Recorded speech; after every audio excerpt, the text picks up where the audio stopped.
Down, now, now, now. Hello. So, she's a linguistics professor, a renowned children's book author, and she just might be in your modern dance class. Donna Jo Napoli, welcome to the internet. Glad to have you here. Glad to be here. All right, and thank you for agreeing to answer Gazette questions while you're on leave. You're welcome. So we have our first question. What are you doing with your semester on leave? Oh, I'm following the plan that I usually follow.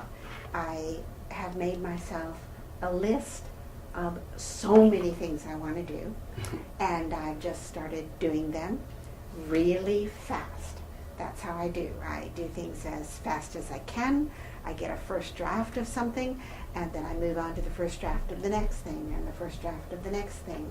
And then, after several months, I'll take a pause and go back and pick something and try to write a good draft of it. Where do you start with a second draft? Depends on whether I'm doing something in linguistics or something in fiction.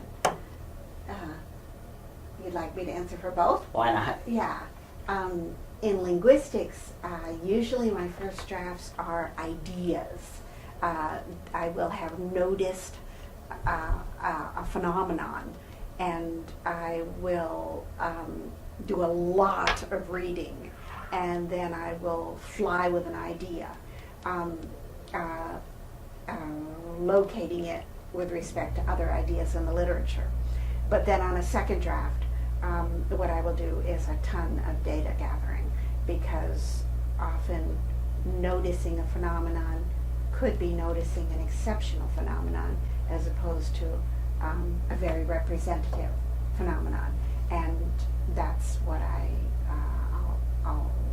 data collection is very slow. Mm-hmm. Yeah.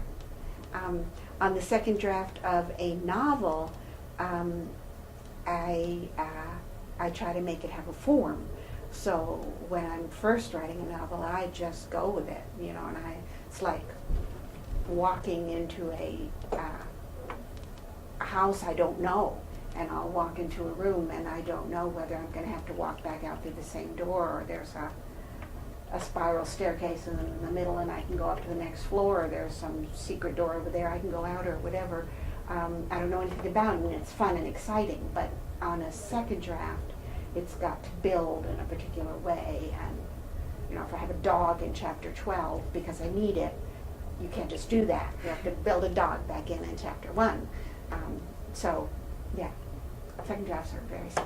Mm-hmm. So how many drafts do you usually go through?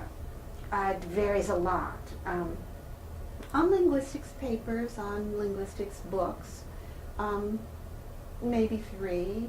That's probably pretty typical. Usually linguistics is much more cut and dry. You're just trying to amass your evidence for something and argue for something. People don't really care whether you said it beautifully or not. It's kind of, did you get the basketball in the basket? As opposed to dance, where how you got your foot to that point really matters, not just getting your foot to that point. And in writing, it really matters how you get to the point. So I was once very lucky. The third draft of a novel was it. And the most I've ever done on a novel is 13. Wow. Yeah, it's kind of discouraging. I can sometimes get into a box and not find my way out for a long time. Okay, and you keep going with it. Yeah. One book took me 7 years to write the second draft of. Wow. Yeah. And Just it did fine in the end. Uh-huh. It's a book called North, and it hangs together very well, but I kept trying different second halves of that book, and they just didn't work. Cool.